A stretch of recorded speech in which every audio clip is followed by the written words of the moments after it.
Hello everyone, welcome to the channel Eco Talents. अगर अभी अब तक आपने सब्सक्राइब नहीं किया है तो सब्सक्राइब ज़रूर कर लें। वीडियोस लगातार अपलोड हो रहे हैं। हमने डिमांड फॉर मनी डिस्कस किया था। इसमें हमने फिशर एंड किन्स की थ्योरी हमने इसमें डिस्कस की थी, राइट। अभी तक जिनको भी डाउट आया उन्होंने इको और इसको टैलेंट्स में मुझे मैसेज भेजा हुआ है। मैं आपसे भी रिक्वेस्ट करूंगा, अगर आपने इस पेज को, इंस्टा पेज को फॉलो नहीं किया है तो फॉलो ज़रूर कर लें। मैं इसे फिर से क्लियर लिख देता हूँ, eco_talents इंस्टा पेज है, इसे ज़रूर फॉलो करें और अपने मैसेजेस, अपने डाउट्स इस पर आप पोस्ट कर सकते हैं, इस पर आप मुझे मैसेज कर सकते हैं। Today we are going to discuss Adam Smith's development theory. Adam Smith's development theory, जिसे 1776 में पब्लिश किया गया था। That is an inquiry into the nature and causes of the wealth of nation. Okay, हम usually इनकी book को wealth of nation के नाम से ही जानते हैं। दैट इज़ एडम स्मिथ की बुक जो है वो है wealth of nation, 1776। So what Adam Smith said,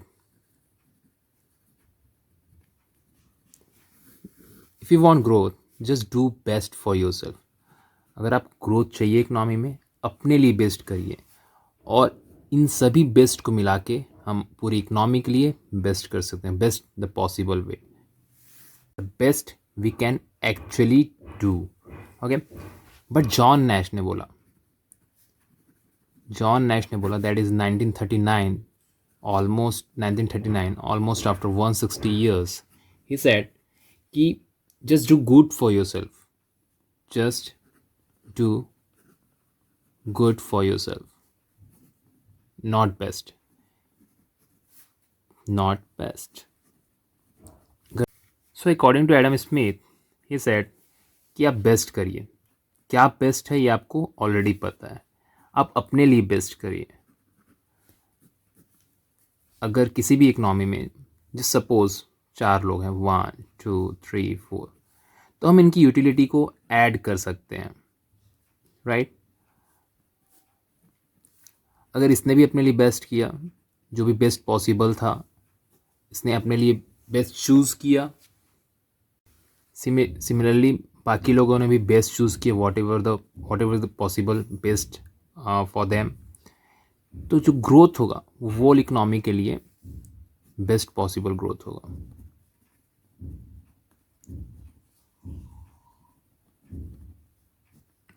right.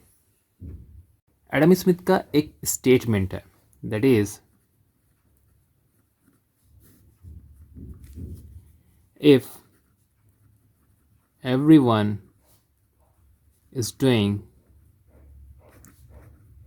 best for himself, then the whole society is doing best for itself.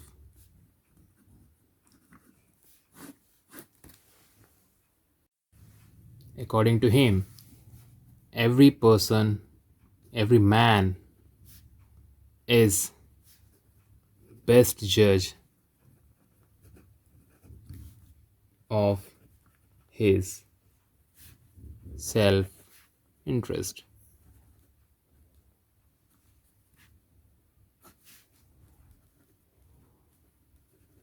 right. For this he mentioned some cases. Those are: first, if there is any disequilibrium in the economy, it will be managed by invisible hand. Invisible hand. Okay. Second is, people should set free. Let them do what they want to do. what they want to do.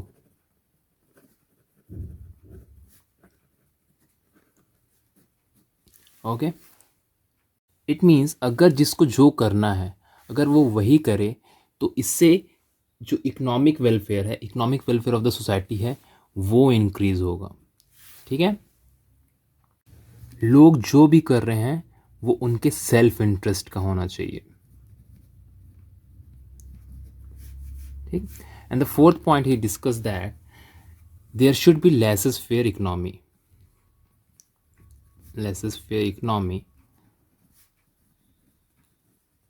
it means there should be no government intervention.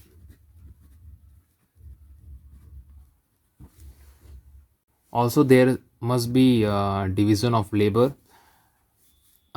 Laborers must be divided according to their skill set.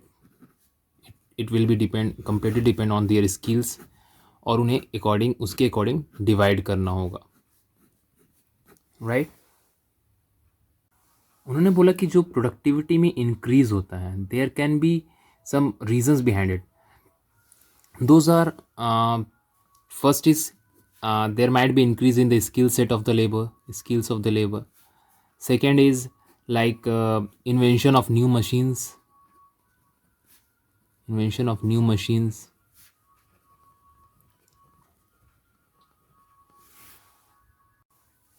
And etc. Right.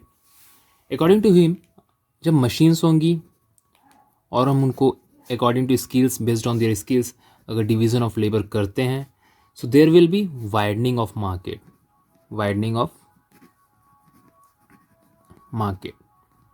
Right. इससे क्या होगा, economy expand होगी, expansion होगा. And according to this theory, like the theories of 1770s और 1800s, जब भी prosperity होता है इकोनॉमी में, people multiply, it means population increase होता है. एंड देन अगेन जब पॉपुलेशन इंक्रीज हुआ तो अगेन आप डिवीजन ऑफ लेबर करिए and then cycle will keep going. Right. He also mentioned that as population rises,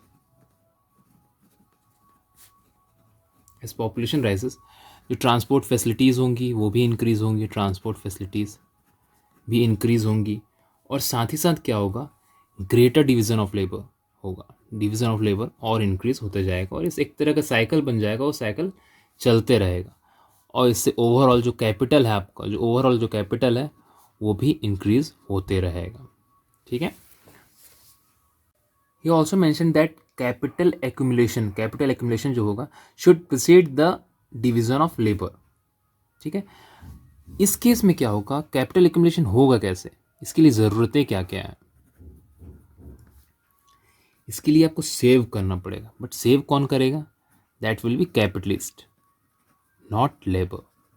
जो लेबर क्लास होता है वो सेव नहीं करेगा. ठीक है. बिकॉज कैपिटल एक्यूमुलेशन जो है वो नेसेसरी कंडीशन है किस चीज़ के लिए, इकोनॉमिक डेवलपमेंट के लिए. और ये किस पर डिपेंड करता है, ओवरऑल सेविंग्स पर. सेविंग्स कौन करेगा, तो कैपिटलिस्ट करेंगे.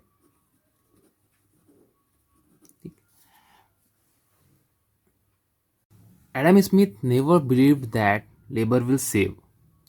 ही जस्ट सेड कि सेविंग जब भी सेविंग की बात होगी कैपिटलिस्ट ही करेंगे, लेबर को सेविंग नहीं करनी है. उनके अकॉर्डिंग ये था, जो वेजेस हैं, लेबर की जो वेजेस हैं वो जस्ट सब्सिस्टेंस लेवल की इक्वल होनी चाहिए. जब भी टोटल वेज अगर सब्सिस्टेंस लेवल से ऊपर चले जाता है, लाइक सब्सिस्टेंस लेवल से एसएल लिख रहा हूँ मैं, सब्सिस्टेंस लेवल्स को, इससे ऊपर चले जाता है, इससे होगा क्या, नंबर ऑफ लेबर्स, जो लेबर्स की सप्लाई है वो इंक्रीज हो जाएगी. और इससे कंपटीशन इंक्रीज होगा, लेबर मार्केट में कंपटीशन इंक्रीज होगा. कंपटीशन जैसे ही इंक्रीज़ होगा, वेजेस जो हैं वो फॉल हो जाएंगे। ज़्यादा ज़्यादा लेबर्स अवेलेबल रहेंगे तो वो कम वेजेस में भी काम करने को तैयार हो जाएंगे, जो ओवरऑल वेज रेट है वो फॉल हो जाएगा।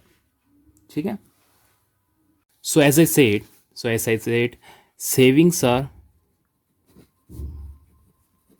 Done by capitalist, not by laborers. This whole concept is known as iron law of wages. सो अब तक तो सभी कुछ अच्छा चल रहा था, ज़्यादा ज़्यादा प्रोडक्टिविटी हो रही थी, डिवीज़न ऑफ लेबर था। सो क्या ये हमेशा चलते रहेगा? नहीं। अकॉर्डिंग टू एडम स्मिथ, ये साइकिल एक टाइम के बाद एंड होगा जब there will be scarcity of natural resources. हमने अभी तक साइकिल में देखा कि कैपिटलिस्ट थे, उन्होंने कुछ सेविंग्स की, इससे कोई सर्टेन इकोनॉमिक ग्रोथ आपको मिला, इकोनॉमिक जी, and then widening of market took place.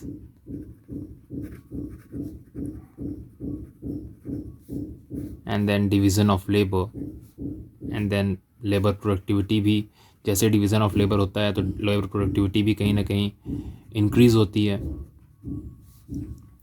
And expansion हुआ इकनॉमी का। देन जो ओवरऑल प्रॉफिट है कैपिटलिस्ट का वो भी राइज होगा।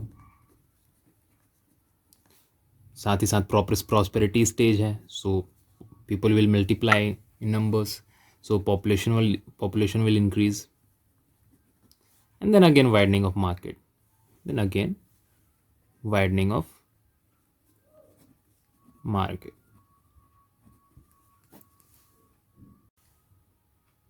But this whole process will end once there will be scarcity of natural resources.